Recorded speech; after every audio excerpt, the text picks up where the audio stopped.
a nossa regra de fé e prática, é a nossa confissão de fé. É a confissão da esperança. Abra em Hebreus, capítulo de número 12.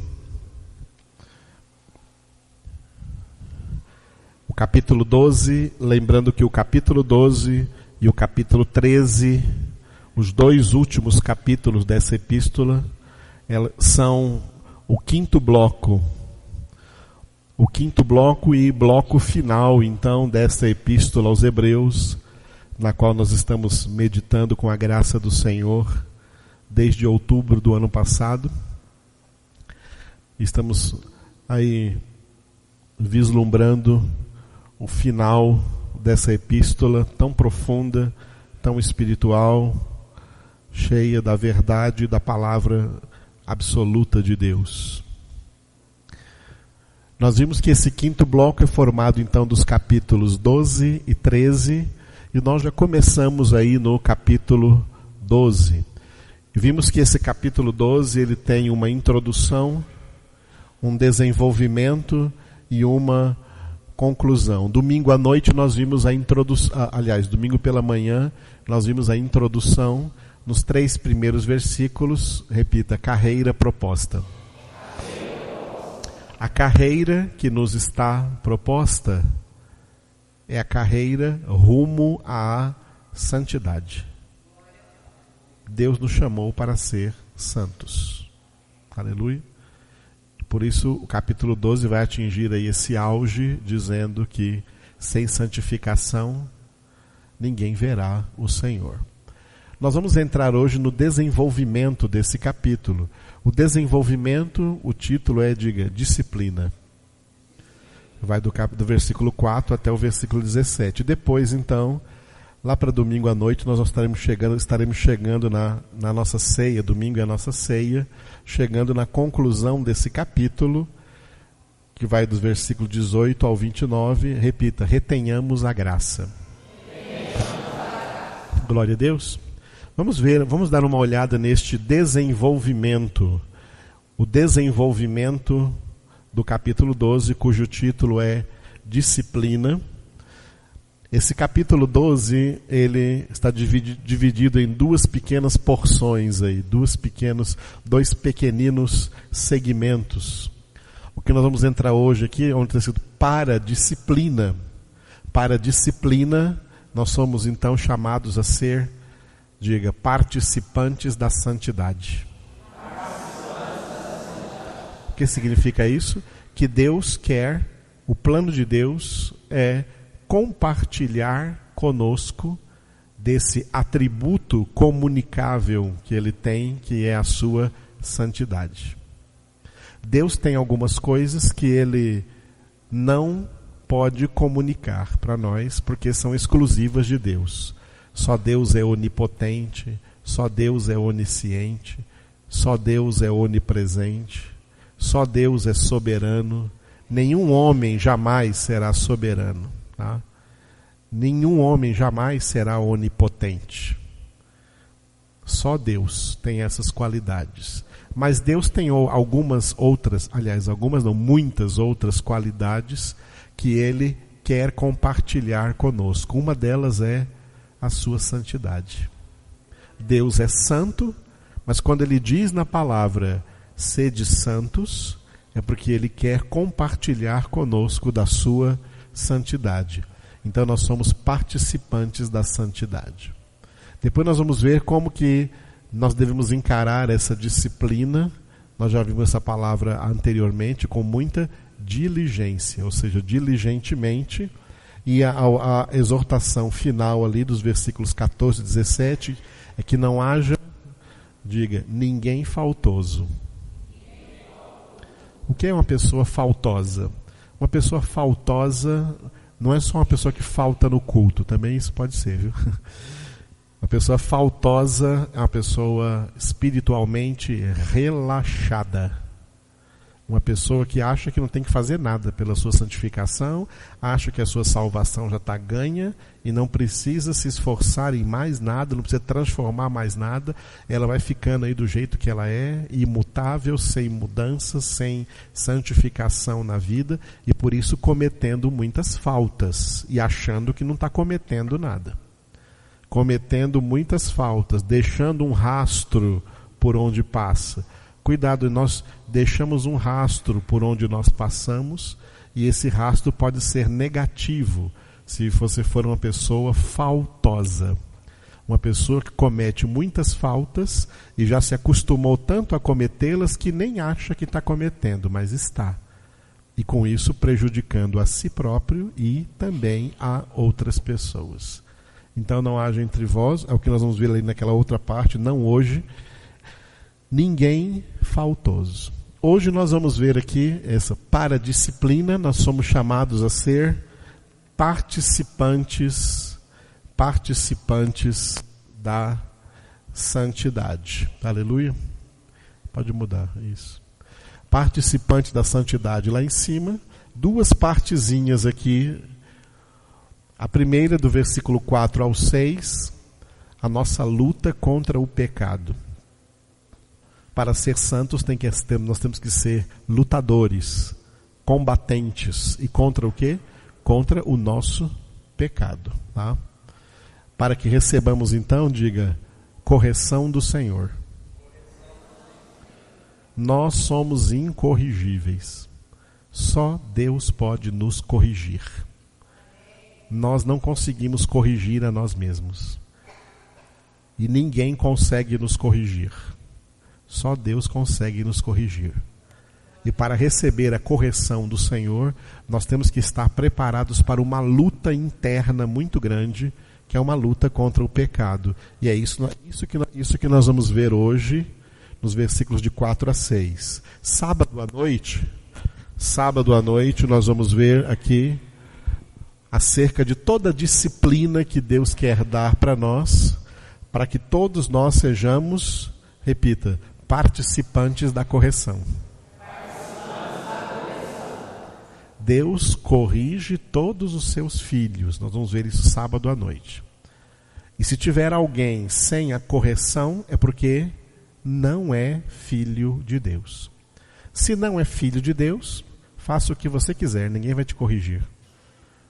Faça o que você quiser e depois vai para o inferno.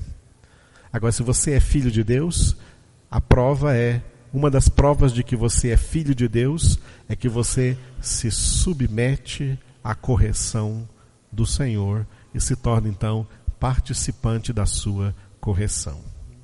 Glória a Deus. Com tudo isso daqui, né?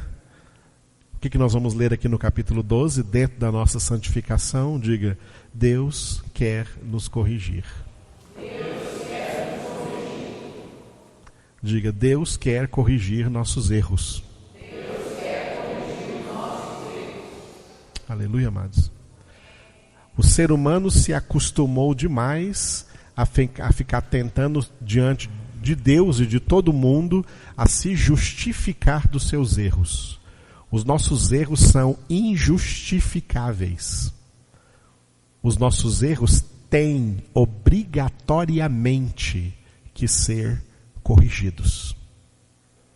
Tem erros no nosso caráter, tem que ser corrigidos. Tem erros nos nossos pensamentos, tem que ser corrigidos. Tem erros nos nossos desejos, nas nossas vontades, esses erros têm que ser corrigidos. Nós não podemos ficar querendo certas coisas que queremos. É errado, tem que ser corrigido. Como tem erro na nossa língua, falamos muitas coisas erradas.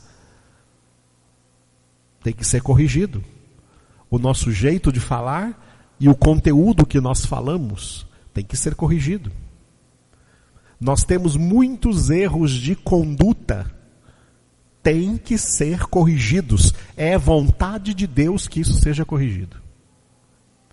E nós temos a tendência de não querer receber nenhuma correção, nem de Deus e nem de ninguém.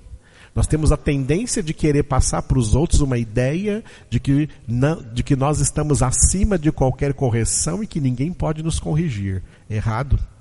Acabamos de ver Jesus nos ensinando a ser mansos e humildes de coração. O humilde é o que vai ser ensinado. O manso é o que vai ser ensinado.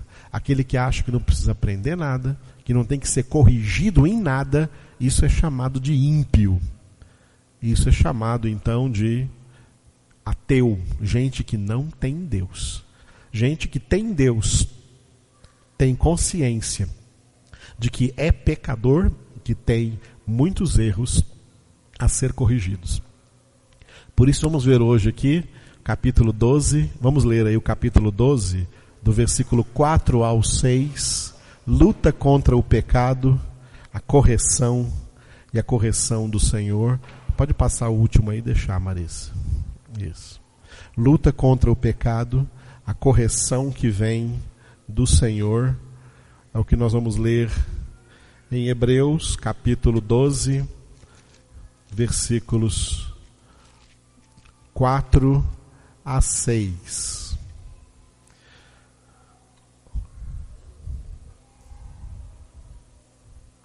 Ora, na vossa luta contra o pecado, ainda não tendes resistido até ao sangue, e estáis esquecidos da exortação que, como a filhos, discorre convosco. Filho meu, não menosprezes a correção que vem do Senhor, nem desmaies quando por ele és reprovado, porque o Senhor corrige a quem ama e açoita a todo filho a quem recebe. Só esses 3 versículos, vocês conseguem ler em ordem? 1, 2, 3 e...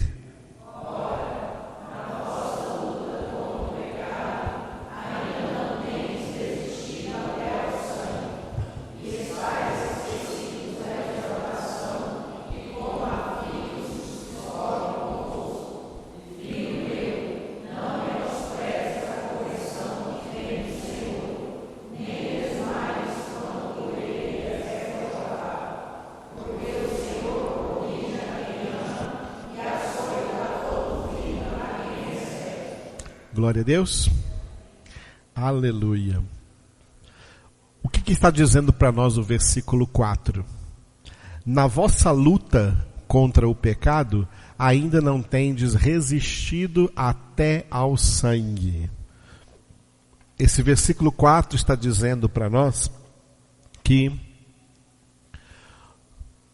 a luta contra o pecado, ela é uma luta vitalícia.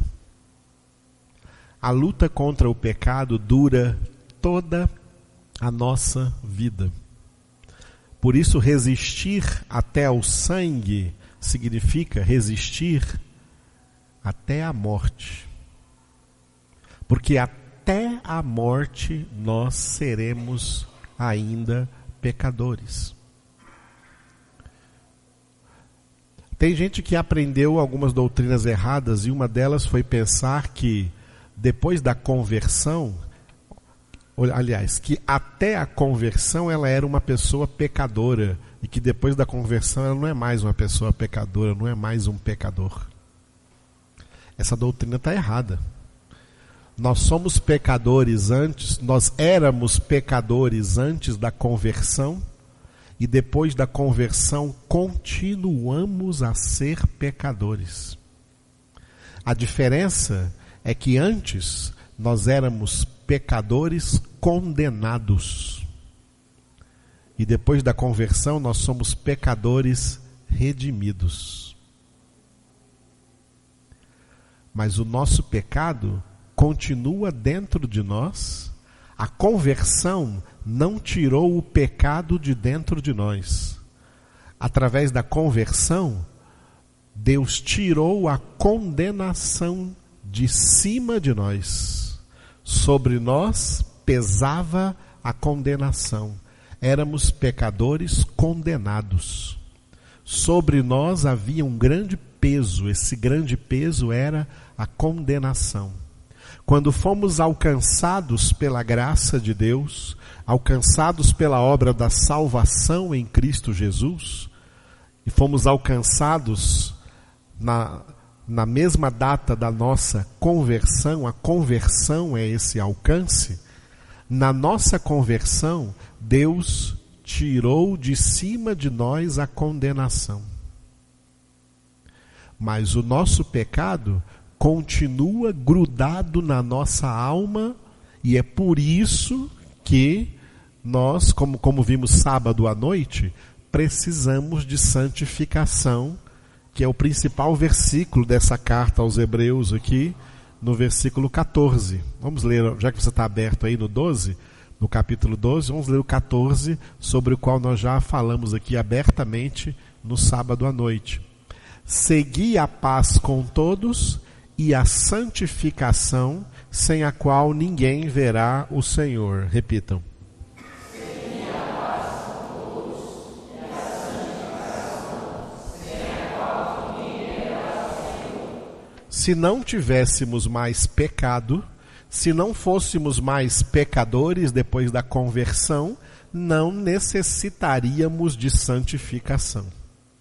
Nós necessitamos de santificação porque o pecado é, até a nossa morte, um mal residente na nossa alma. O pecado reside na nossa alma. O pecado como o mal residente na nossa alma é o que podemos ver, e já vimos aqui nesse contexto de Hebreus, como Paulo escreveu sobre isso em Romanos capítulo 7. Quando ele diz, o pecado habita em mim, o pecado habita na minha carne, o pecado habita na minha alma. Desde que o homem pecou, o homem passou a ser uma habitação do pecado. O pecado mora conosco, mora em nossa alma.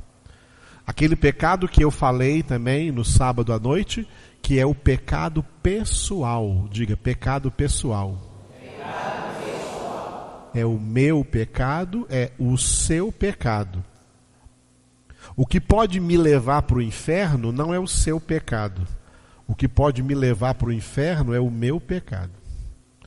O que pode levar você para o inferno é o seu pecado. Não é o pecado dos outros. Não se incomode com o pecado dos outros. O pecado dos outros não pode levar você para o inferno. É o seu pecado, só o seu pecado pessoal que pode levar você para o inferno. Não é o outro se santificando que você vai ser salvo. É você se santificando que você vai ser salvo. A santificação é pessoal. O pecado é pessoal, a santificação é pessoal. Cada um tem que se santificar. Não é o pai se santificando que vai salvar toda a sua casa. Não. É se a sua casa também se santificar. Se a sua mulher se santificar, se seus filhos se santificarem. Não é a mãe se santificando que vai salvar o filho. Não salva, não. Salva a mãe. Se o filho se santificar, então também ele é salvo. Mas se ele não se santificar, não adianta. A mãe, estou me santificando pelo meu filho. Não vai salvá-lo. Ele só será salvo se ele mesmo se santificar. A santificação é pessoal, porque o pecado é pessoal. Na santificação, cada um trata do seu próprio pecado. Foi por isso que Deus havia dito em Gênesis capítulo 4 para Caim, antes que ele matasse o seu irmão Abel, ele foi repreendido por Deus. Olha a misericórdia, a chance de misericórdia, a oportunidade de misericórdia que Caim teve. Deus foi ao encontro dele. Caim, por que está descaído o teu semblante? O que aconteceu com você? Olha o que você vai aprontar, olha o que você vai fazer. O teu pecado jaz à tua porta e é o teu dever dominar sobre ele. Caim não ouviu a voz de Deus, Caim não atendeu a voz de Deus, deixou-se levar pelo seu pecado, deixou o seu pecado de ira, de ódio, de ciúmes, de inveja contra o seu irmão se manifestasse e cometeu então ali o primeiro homicídio da história da humanidade, com um irmão mais velho matando o irmão mais novo. Ele foi repreendido por Deus. O teu pecado está aí dentro de você. Não deixa ele te dominar. Domine você sobre ele. A luta contra o pecado é uma luta de dominação. Já viu essas lutas de dominação que existe muito hoje aí nos octógonos, tipo jiu-jitsu, onde um cara, o que for mais forte, domina o que tiver menos forte? E o que conseguir dominar o outro agarrando lá, dominar até o fim, esse vai ganhar o combate? Muito bem. Você tem um gigante para você dominar aí dentro da sua alma. É o seu pecado. O seu pecado habita em você. Esse pecado pode se manifestar de várias maneiras, dependendo da personalidade de cada um, dependendo das circunstâncias de cada um, dependendo da formação, da educação de cada um, dependendo até das coisas pelas quais cada um passa. O pecado pode se manifestar de várias maneiras. Nós temos que dominar para que ele não se manifeste. O que a palavra de Deus está dizendo para nós é que nós não ficamos livres do pecado até a morte. Ele fica aí, habitando dentro de nós, e nós temos que reprimi-lo, restringi-lo, dominá-lo, segurá-lo o tempo todo. Entenderam?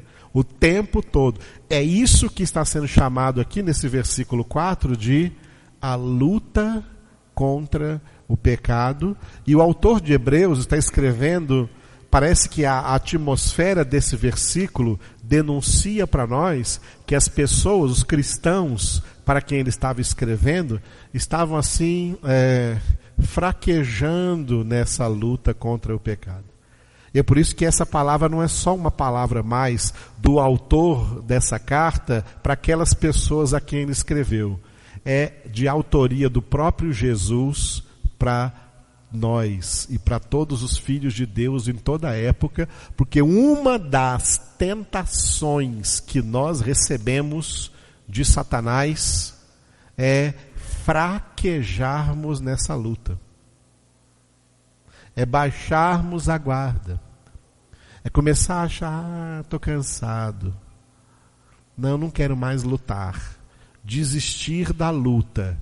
A igreja de Jesus Cristo na terra, a igreja que vive na terra, que anda na terra, que atravessa esse vale da sombra da morte, que vive nesse mundo onde Jesus disse, no mundo tereis aflições, a igreja é chamada de igreja militante, que significa igreja combatente. Por isso, quando nós falamos na epístola do apóstolo Paulo a Timóteo, eu expliquei o que era o bom combate. E disse que aquele bom combate representa 3 frentes de combate. Uma delas dentro de nós, o combate interior, e as outras 2 fora de nós, o combate exterior. Se vencermos o combate interior, seremos vitoriosos também nos combates exteriores. Mas se não vencermos o combate interior, seremos também derrotados nos combates exteriores. Esse é o combate interior, o que nós estamos falando aqui. A luta contra o pecado. A luta contra o nosso pecado pessoal. A luta contra as tendências pecaminosas da nossa própria alma. Essa é a luta interior que Paulo falou em Gálatas, capítulo 5, quando ele disse: deixai-vos conduzir pelo Espírito e não satisfareis aos desejos da carne, porque eles são contrários entre si. O Espírito combate contra a carne combate contra o Espírito. E nós precisamos fazer com que sejamos espiritualmente vencedores. Aí está a diferença entre dois tipos de crentes: o crente carnal e o crente espiritual. O crente carnal é aquele que deixa sempre a carne ganhar. A carne está sempre sobrepujando sobre o espírito. A carne está sempre ganhando e o espírito sendo derrotado. Essa pessoa é o crente carnal. O crente espiritual é o que faz o contrário. Pela oração, pela meditação na palavra de Deus, pela obediência à palavra de Deus, pela presença na congregação. A congregação é um fortalecimento espiritual tremendo. Todas as pessoas que caem, todas as pessoas aqui da nossa congregação que caem, antes de cair, elas faltaram um monte de congregações. É depois de faltarem um monte de congregações que as pessoas caem. A congregação é muito importante.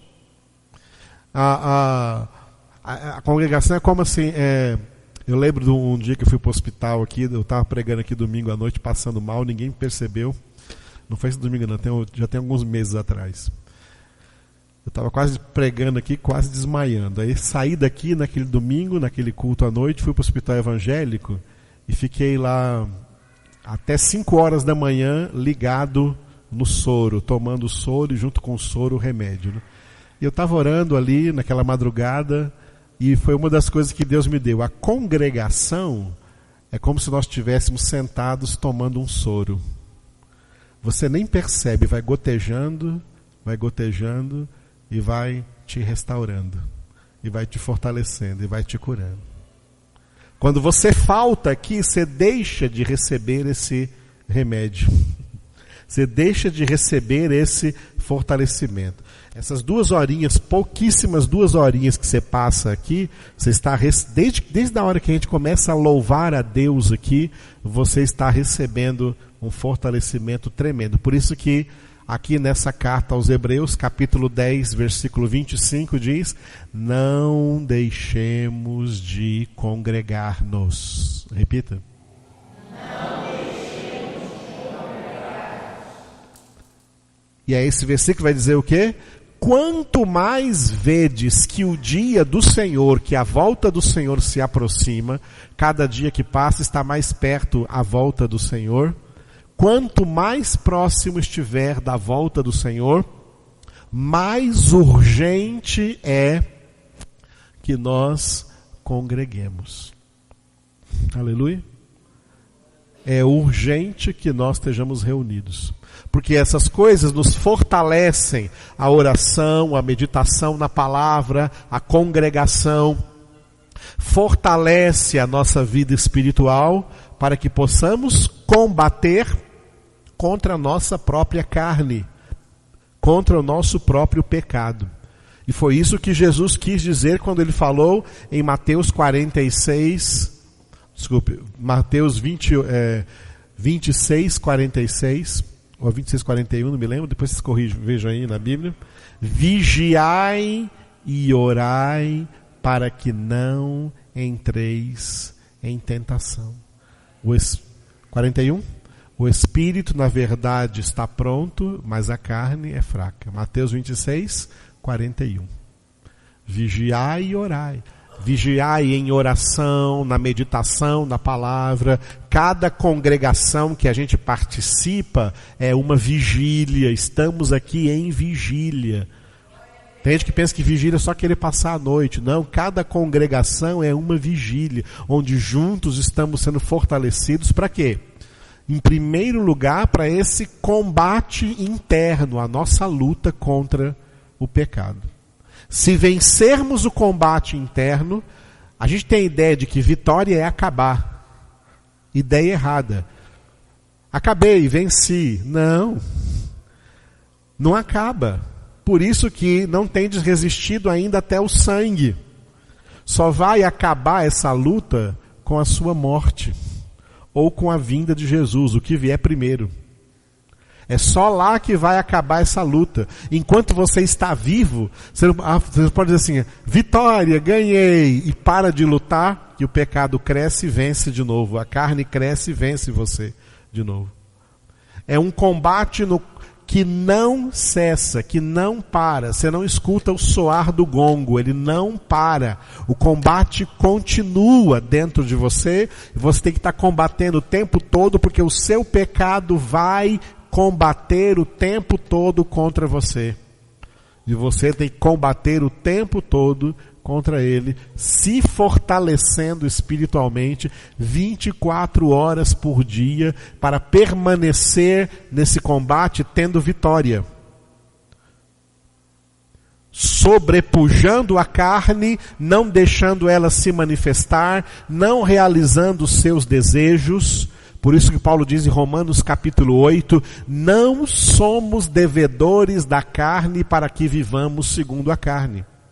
Se viverdes segundo a carne, caminhais para a morte. Mas se pelo Espírito mortificardes a carne, então vamos ser mais que vencedores. Amados, nós temos que matar um leão todos os dias. Tá? Todos os dias derrubar um Golias. Todos os dias atravessar um mar a pé enxuto. Todos os dias andar sobre as águas. O milagre todos os dias que temos que fazer é sobrepujar a nossa carne, nos fortalecer espiritualmente e dominar esse inimigo que é o nosso pecado. Nós vamos dominá-lo sem matá-lo, ele continua vivo. Então nós temos que continuar dominando até a morte. Esse versículo 4 é palavra de Deus, porque os crentes têm a mania de desanimar, de lutar só de vez em quando. Não, a nossa luta é constante, e por isso o Senhor mesmo é quem está dizendo para nós, na vossa luta contra o pecado, ainda não tendes resistido até o sangue. E nos esquecemos da palavra de Deus. Por que nós temos que meditar na palavra de Deus de dia e de noite, como diz o Salmo número 1? E porque a palavra de Deus é que ocupa o centro na nossa congregação. O lugar central, o lugar privilegiado, o lugar de maior tempo usado dentro do tempo congregacional tem que ser dedicado à palavra de Deus, para que não nos esqueçamos do que a palavra de Deus está nos dizendo o tempo inteiro. E aqui no versículo 5 diz, e estáis esquecidos da exortação que como a filhos discorre convosco. Filho meu, não menosprezes a correção que vem do Senhor, nem desmaies quando por ele és reprovado. Leia só o 5.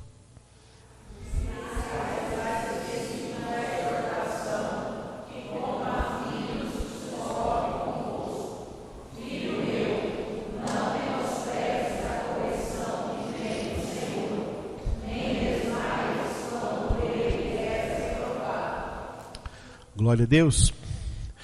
Esse versículo fala para nós de quê? Fala para nós duas coisas. Primeiro, que Deus nos corrige.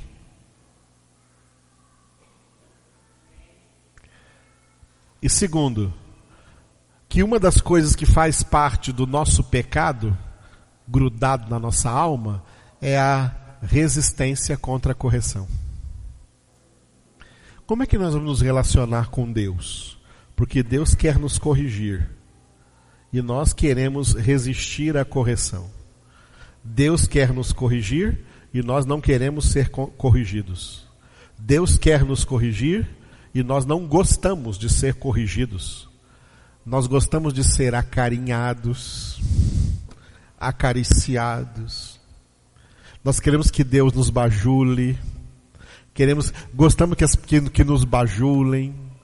Gostamos que digam que estamos com a razão. Gostamos que todo mundo seja favorável a nós. E isso desde criança. Eu já vimos milhares de vezes crianças dando birra porque querem alguma coisa? E antes do pai ou a mãe falar não, ela já bate o pé e diz, não, sim, por favor, sim. Porque não suportam ouvir um não suportam uma contrariedade. Preste atenção numa coisa, toda correção vai ser uma contrariedade para a nossa alma. E nós temos um problema, hein?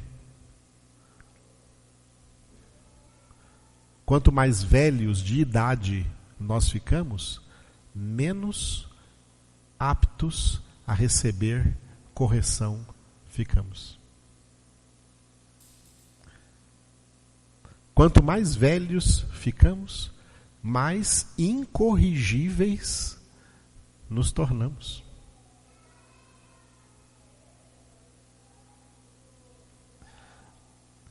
A gente estava vendo essa semana aquele médico que foi preso aí, velho já, e com um monte de histórias de abuso das próprias pacientes. Um homem idoso, um homem velho. A maioria desses políticos que nós temos, homens velhos, que deveriam dar para a nação um exemplo de probidade, é gente corrupta. Cuidado. Agora é a hora de sermos corrigidos. Porque quando ficarmos mais velhos, vamos nos tornando incorrigíveis. E se formos corrigidos agora, quando ficarmos mais velhos, seremos então anciãs, sábios, humildes. Amados, como é diferente encontrar uma pessoa mais idosa que foi bem tratada por Deus, foi bem quebrantada por Deus. Deus quer quebrantar nossas almas, amados. Quer quebrantar nossa carne. Tem muitos espinhos que têm que ser tirados. Tem muitas barreiras que têm que ser derrubadas. Muitas coisas levantamos na nossa carne que precisam ser corrigidas. E Deus quer nos corrigir, e nós temos a tendência de, primeira coisa, menosprezar a correção.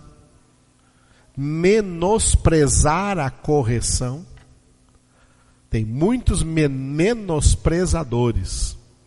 Muita gente não suporta ficar aqui na nossa congregação, porque a palavra aqui é uma palavra de correção, que procura nos corrigir para nos santificar. Enquanto a maioria de igrejas que vem do século passado para cá, desde a década de 80 para cá, quando a pregação do evangelho mudou, onde os pregadores não mais pregaram arrependimento, não mais pregaram santificação, mas só pregaram coisas que as pessoas gostam de ouvir, agradaram a homens e por isso caíram em Gálatas 1:10, onde está escrito: se eu agradar aos homens, eu não sou servo de Cristo. Deixaram de ser servos de Cristo. Muitos pastores, muitos pregadores deixaram de ser servos de Cristo, pregando a palavra de Cristo, e se tornaram servos dos homens, que é manipulando a palavra de Deus, desvirtuando a palavra de Deus, distorcendo a palavra de Deus para pregar coisas agradáveis aos homens. uma das coisas mais agradáveis, que você vai ficar muito rico nessa terra. Pregar aos homens, entendeu? Que eles vão ser os homens mais importantes, mais ricos aí do planeta, dessa terra. Vai se dar muito bem aqui nessa vida. Jesus não disse isso, não. Isso não é o evangelho de Cristo. Mas esse evangelho falso tem sido pregado, e nesse evangelho não tem correção. As pessoas não são corrigidas, não tem santificação, o pecado não é tratado. Elas não são humilhadas diante do Senhor, não se aprendem a humilhar-se debaixo da poderosa mão de Deus. Pelo contrário, elas se ensoberbecem diante de Deus. E até pensam que podem obrigar Deus a fazer favores para elas. As pessoas não aceitam a correção, elas menosprezam a correção e desmaiam quando por ele são reprovadas. Desmaia significa desiste, desanima, perde o ânimo.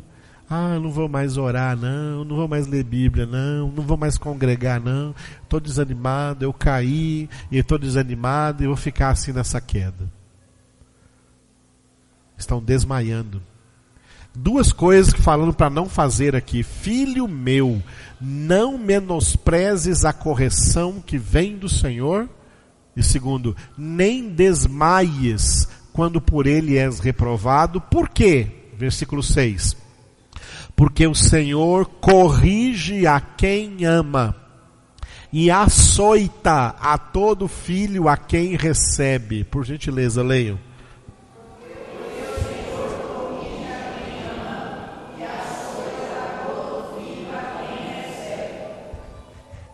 O Senhor corrige a quem ama.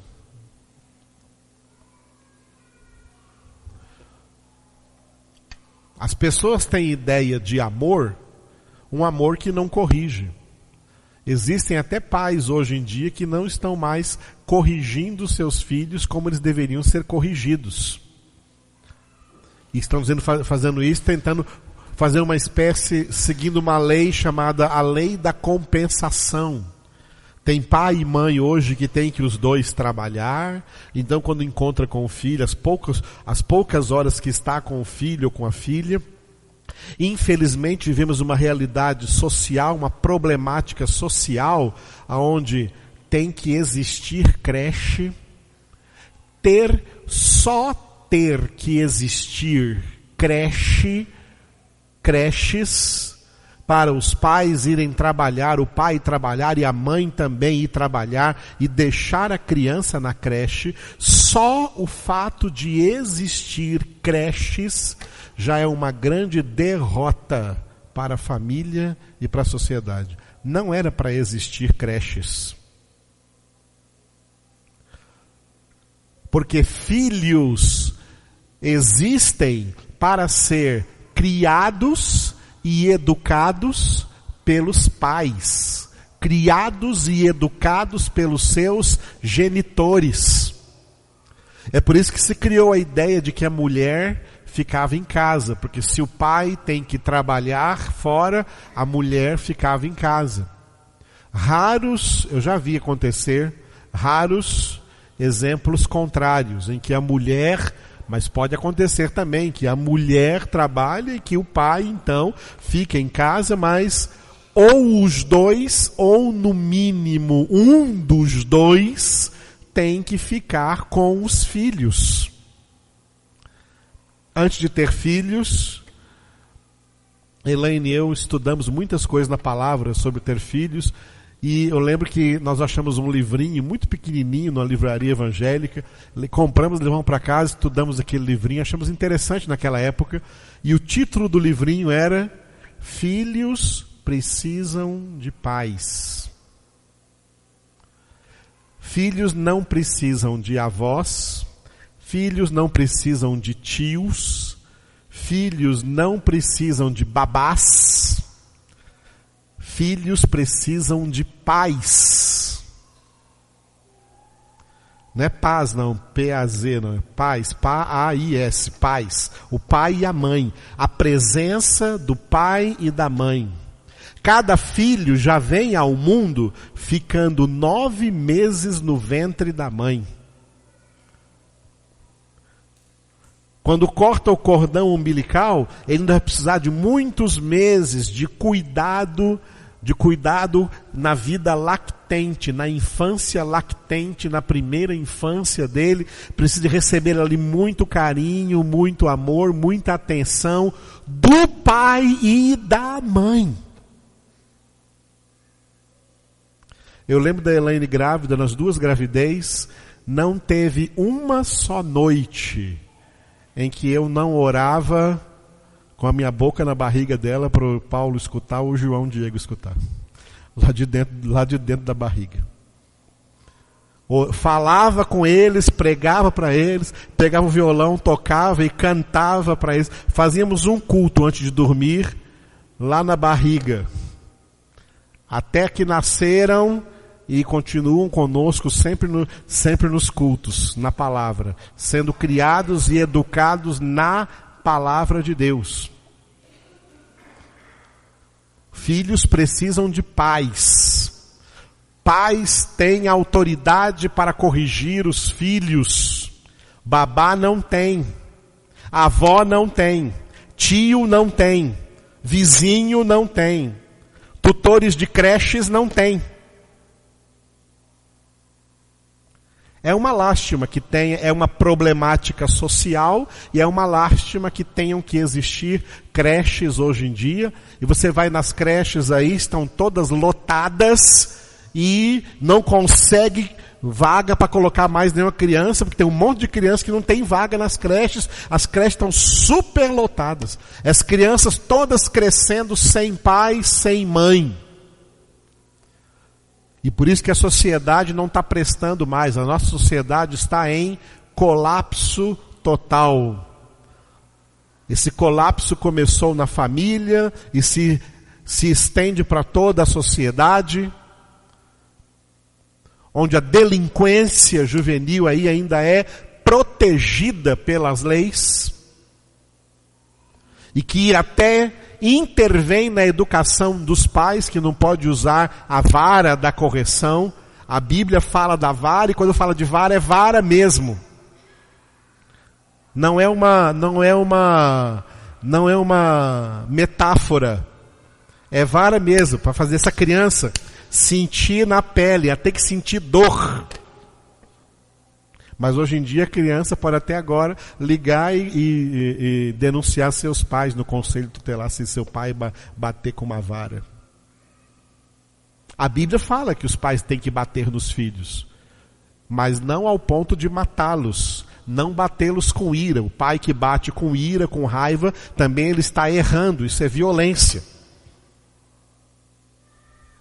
Mas não pode faltar a vara no filho, e não pode faltar o diálogo, e não pode faltar a oração, não pode faltar Deuteronômio, capítulo 6, que diz assim, ó: essas palavras que eu hoje te ordeno estarão no teu coração, e tu as inculcarás aos teus filhos, falando delas com eles, assentado em tua casa, andando pelo caminho, ao te deitares e ao te levantares. É assim que se educa filhos. Por isso a palavra de Deus é útil para o ensino, para a correção, para a educação na justiça. A palavra de Deus forma o homem de Deus, e os homens e mulheres de Deus casados vão usar a palavra de Deus para educar os seus filhos na justiça, educar os seus filhos na palavra de Deus. A maioria dos pais estão cansados demais para educar os filhos, acham que os filhos dão para eles uma grande canseira, acham que filho é uma canseira. Então, para descansar do filho, deixa ele com videogame, deixa ele na internet, deixa ele na televisão, porque ele está distraído, e você não vê que Satanás o está educando. Satanás está educando essas crianças na violência, na sensualidade, na malícia, na perversão. na corrupção, na roubalheira, e isso vai aparecendo à medida que cresce, e nós estamos aí nessa sociedade que, amados, a sociedade não tem conserto, viu? Não tem conserto. O conserto da sociedade teria que começar com conversão a Deus, mas eles já deixaram Deus de lado há muito tempo, deixaram a palavra de Deus de lado há muito tempo. E uma vez deixado Deus de lado, deixado a palavra de Deus de lado, os princípios que construíram uma sociedade mais justa, que foram princípios cristãos, princípios dentro da palavra, foram em princípios cristãos que a família de um casamento monogâmico criava junto, pai, mãe e filhos, e hoje em dia isso já é inaceitável. Hoje em dia já foi aprovado até aí em congresso de ter mudança no dicionário, letra F, lá no dicionário letra F, família, grupo de pessoas que se dão bem e vivem juntas. Não é mais pai, mãe e filhos, tá? É qualquer grupo social de pessoas que se dão bem e por se darem bem, elas vivem juntas. Isso é família agora no dicionário. Isso é falso. Essas bases de moralidade, de amor, de formação, de educação, que foram criadas bases para sustentar uma sociedade mais justa, mais fraterna, mais coerente, onde as pessoas têm mais honestidade, onde podem trabalhar e colocar o pão de cada dia na sua mesa. Esses princípios básicos estão sendo todos destruídos. Não existe mais homem e mulher, existe opção sexual. É a pessoa que tem que escolher qual é a sua opção, qual é o seu direcionamento sexual.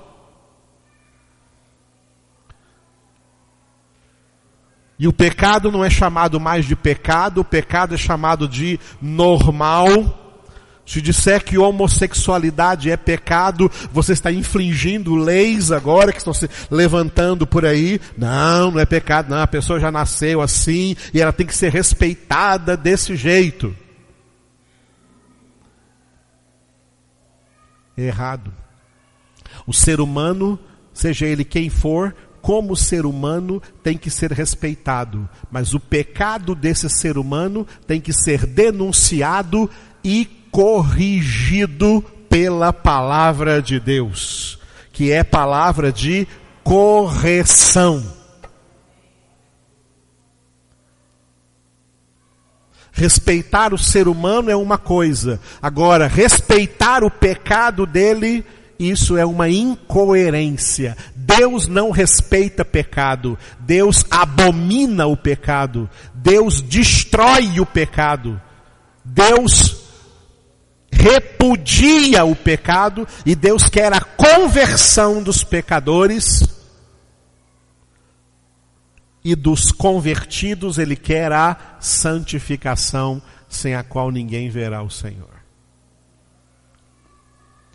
Amados, nosso Deus é um Deus de correção.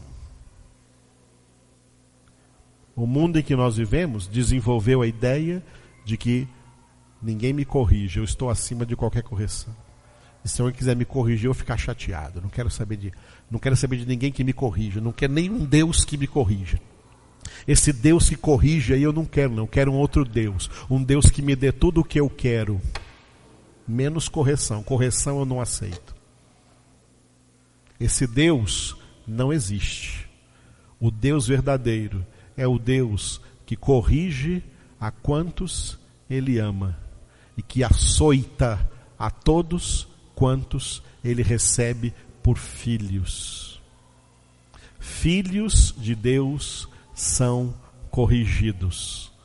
Nós precisamos dessa correção.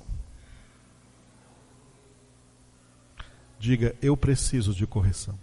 Eu preciso de correção. Deus está aqui para nos amar e por amor nos corrigir. Quem ama, corrige. Quem não corrige é porque não ama. E se está dizendo que não corrige porque ama demais, esse amor é falso. Não é o amor que procede de Deus. Não é o amor que, segundo Romanos 5,5, é derramado em nossos corações pelo Espírito Santo que nos foi outorgado. O amor de Deus é o amor que não se alegra com a injustiça. É o amor que corrige a injustiça, que denuncia a injustiça, que diz que a injustiça é injustiça e é errado e tem que ser mudado e tem que ser corrigido. Está pronto para ser corrigido? Diga isso ao Senhor: Senhor, corrija-me. Essa deve ser a nossa oração agora, amém? Aleluia. Vamos ficar de pé e continuar então essa palavra sábado às 7h30 sobre essa disciplina. Fique de pé e ore comigo.